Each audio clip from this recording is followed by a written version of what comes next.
Since its early days in the 1960s, paragliding has provided airborne thrill seekers with a way of experiencing the joys of flight. Bucaramanga in northern Colombia has some of the most consistent weather conditions for paragliding anywhere in the world. It's the perfect place for nervous beginners. 24 hours in, learning lots and lots of stuff. There's so much to take in. I just hope that I'm taking in all the important stuff.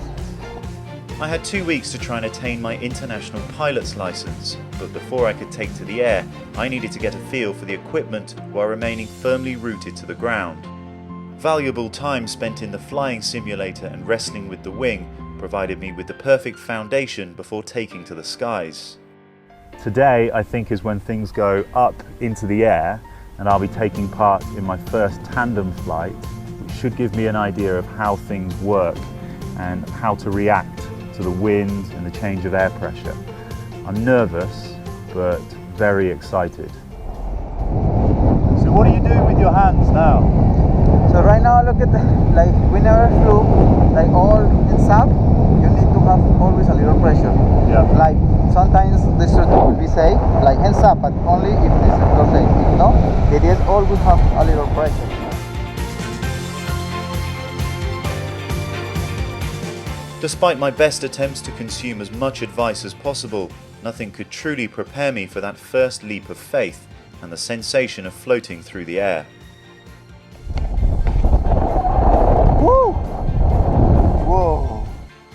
Flying solo for just 5 minutes felt like an eternity, but as I looked across the horizon, already I could see the landing zone coming into range. That was absolutely insane. Cannot believe I actually managed to do that, but I'm really proud. Just flew a paraglider on my own. It's an epic feeling. It was to be a short-lived feeling of elation because the very next day I learnt one of paragliding's most important lessons. Yeah, so let us know if you're okay and we'll be down shortly. Never hesitate on takeoff. Okay, I'm okay, but I need some help. Is that an okay? Yeah, okay, but I'm completely stuck and tangled. There's some pretty deep jungle down there, so it's going to be a while. Just be patient.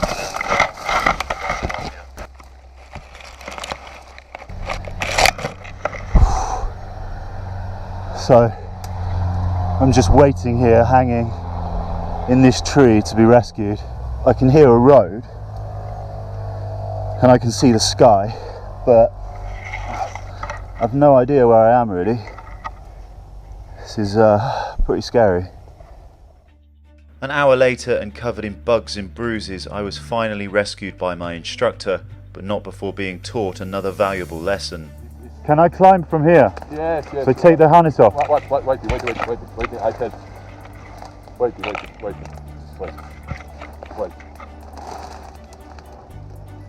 This is good decision. Never take off the harness. Never. At least I did something right. With my nerves jangled and my pride dented, I knew that the best remedy was to face my fears. 2 days later, I was taking off and soaring in thermals high above the lush farmland below me, with confidence rather than fear. Now I could also take in the views around me while reacting to the subtle changes in air pressure. Things are getting a lot more independent. Starting to feel like what it's like to be up here without instruction. So the idea is to follow the flight plan and then make the descent and the landing on my own.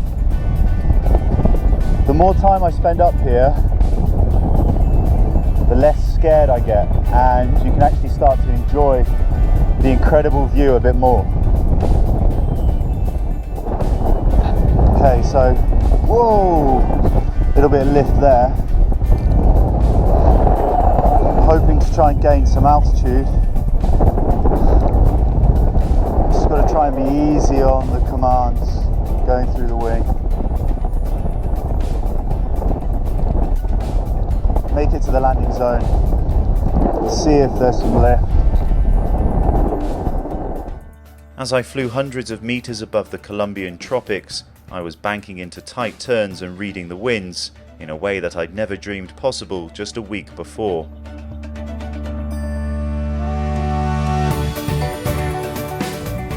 I landed back to Earth having learnt a completely new skill, and one that I now plan to use all over the world.